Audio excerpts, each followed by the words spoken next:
Hi and welcome to Moneik Quilts, floss tube number 17.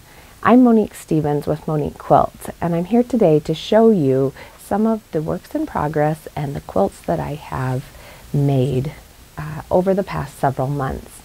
As I was looking back to think about when the last floss tube was, I didn't realize it had been August. I knew it had been a while, but I couldn't believe that it had been August.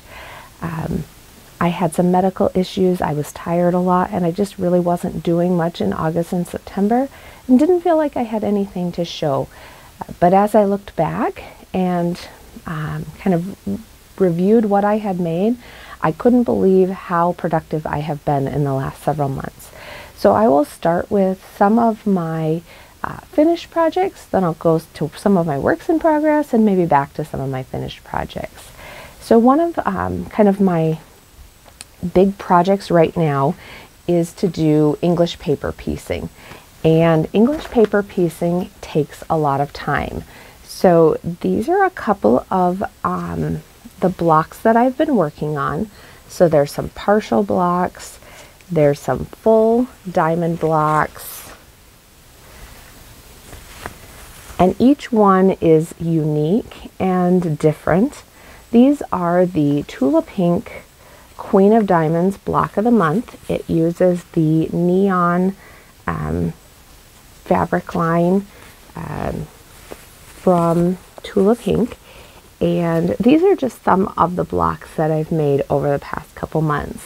I'm still pretty far behind. However, I probably am mostly done with blocks through month 5, and we're in block month 7. So I really am actually doing pretty well staying caught up.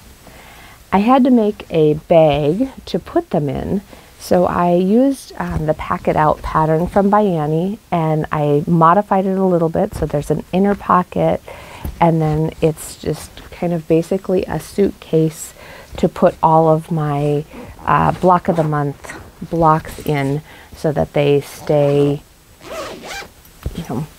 flat while we're working on this. So this is one of those neon lines. It has the giraffes in it, which turned out pretty cool.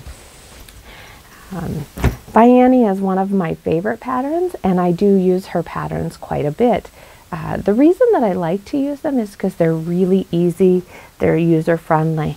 I cut this bag out last year for Matthew, and I really thought he could make it himself. But the more I looked at it, the details in the inside, a zippered mesh pocket, some pockets in the inside, this flap pocket that also has credit card pockets in it. It was just really too detailed for him. So when the Broncos beat the Chiefs, I worked on this the following weekend and got it done for him. So it's one of those bags that he really loves. He's a Chiefs fan and a Broncos fan, and wherever his favorite players go, he likes their teams as well. But I made him this Broncos backpack.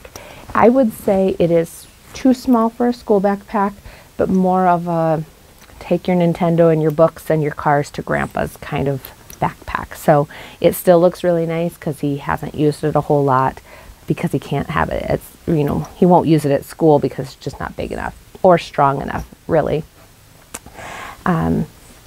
Sometime this fall, I did the Tabitha tote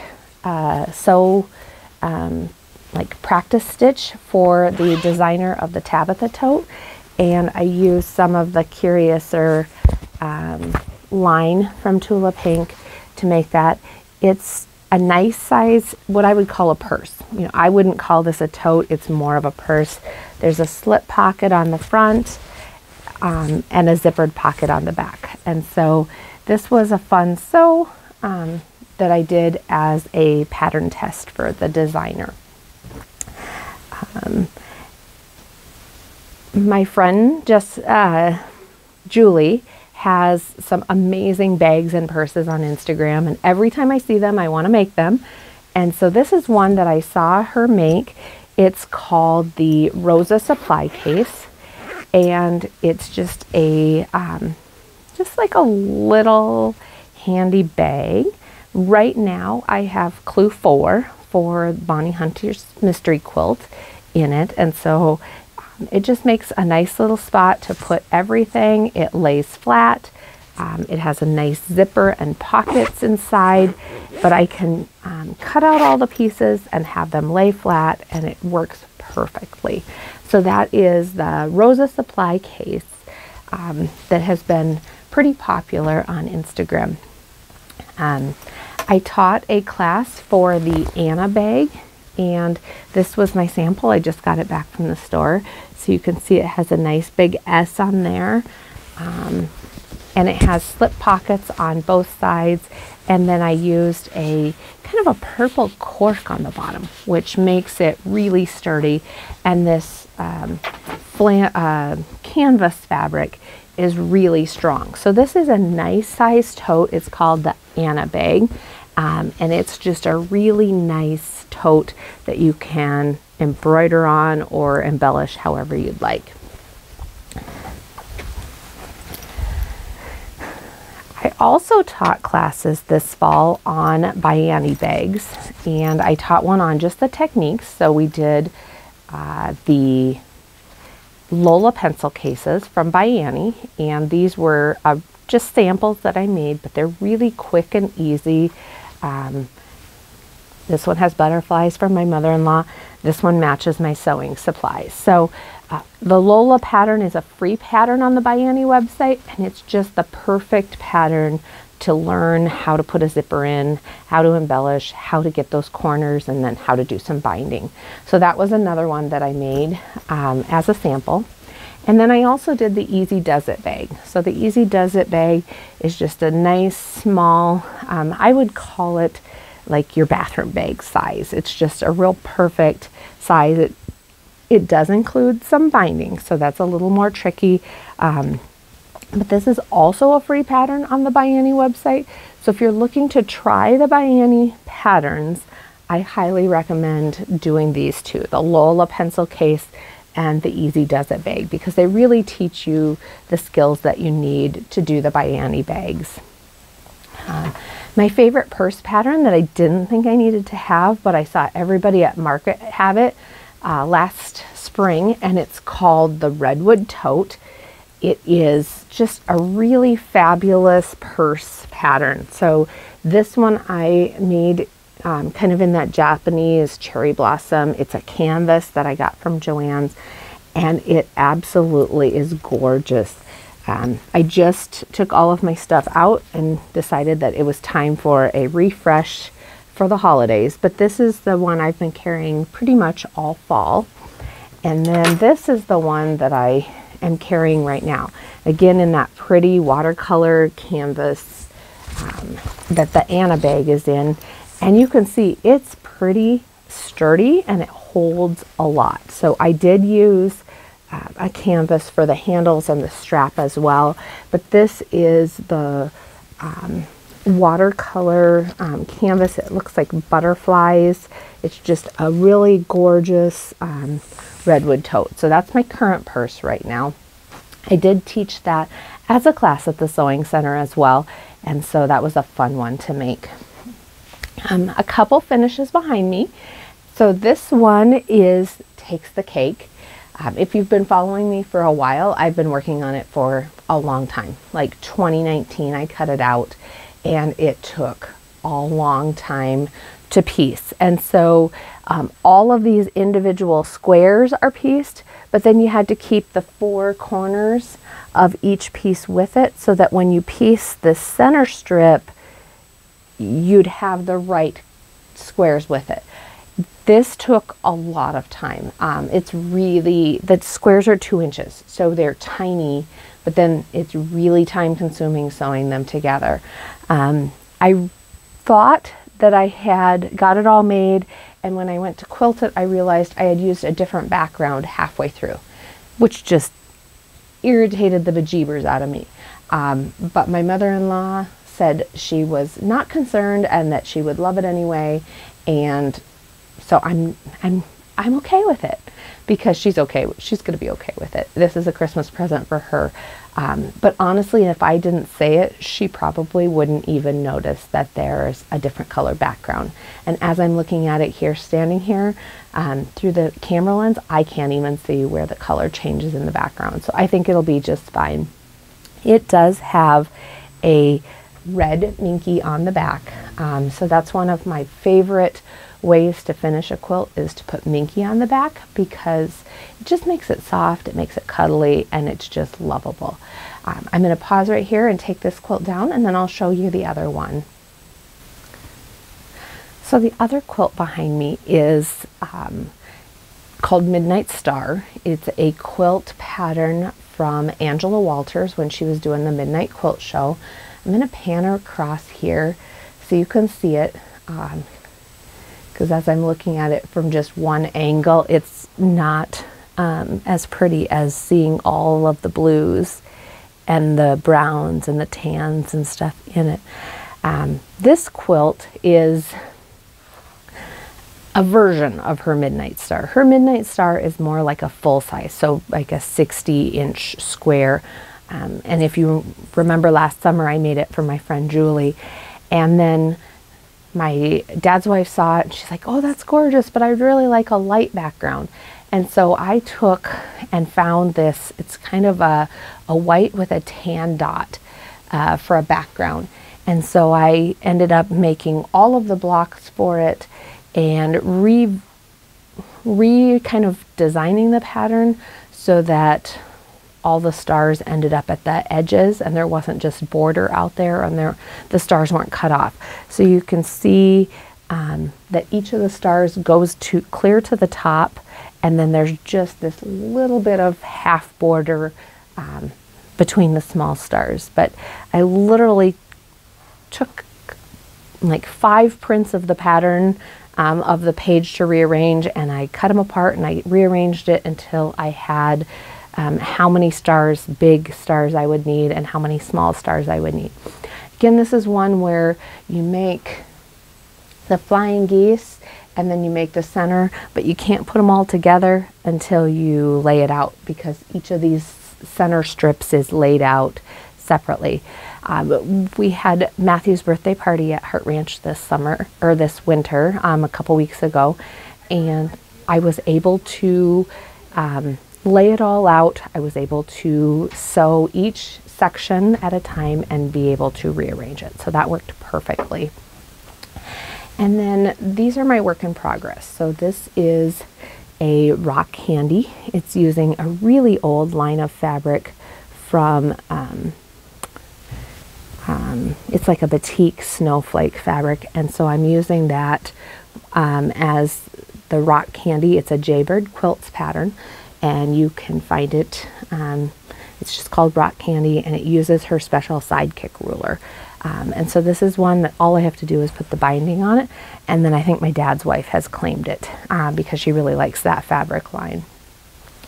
I'm also working on Rhododendron Trail, one of the Bonnie Hunter mystery quilts. So I have it about half pieced, so you can see the sides are pieced, and I really only have one of these sashing strips left to sew the 2 pieces together. So that one has been going really quickly, and I'm almost finished with it. And no, I shouldn't say quickly. Once I started sewing it, it's gone quickly.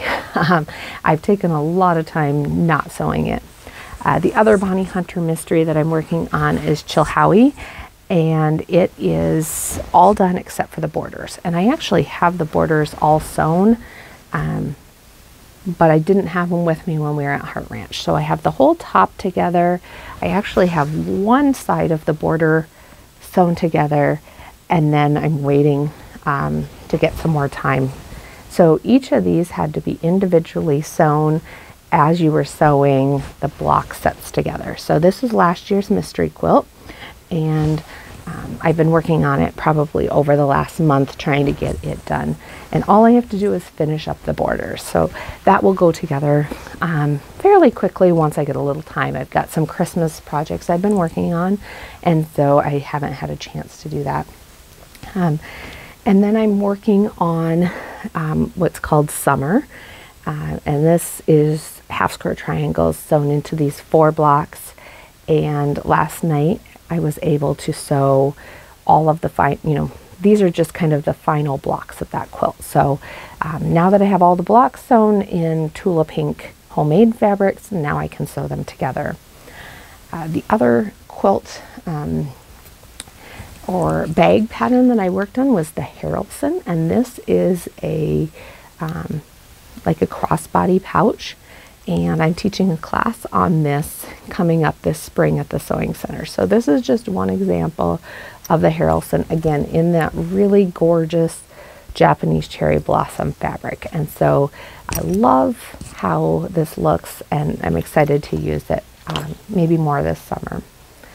A couple years ago I cut out this quilt wall hanging, and it is from the Jaybird Quilts using one of her rulers and her letter book. And so I cut it out, and I just hadn't taken the time to finish it. And when I went to sew it, I realized why I had not finished it is because I hadn't cut the L out. So I had it all up on my design wall, and all it said was quit. And I was like, oh, well, that's why I didn't actually sew it, is I hadn't cut it all out completely.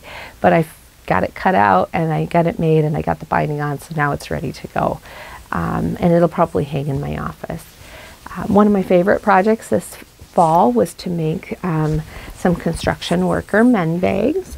These are just project bags that I keep my projects in as I'm working on them. So just a quick fun sew. I made a couple for friends, and I just love having these for my projects.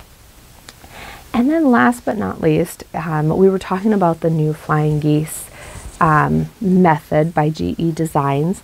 And so this is a wall hanging or a table topper that I made for a class sample. And it's just using this really gorgeous kind of orange and maroon and green and blue fabric to make flying geese. And it uses the Stripology rulers and the book she has that's mastering your Stripology rulers. So super quick, super easy, and a great way to square those up.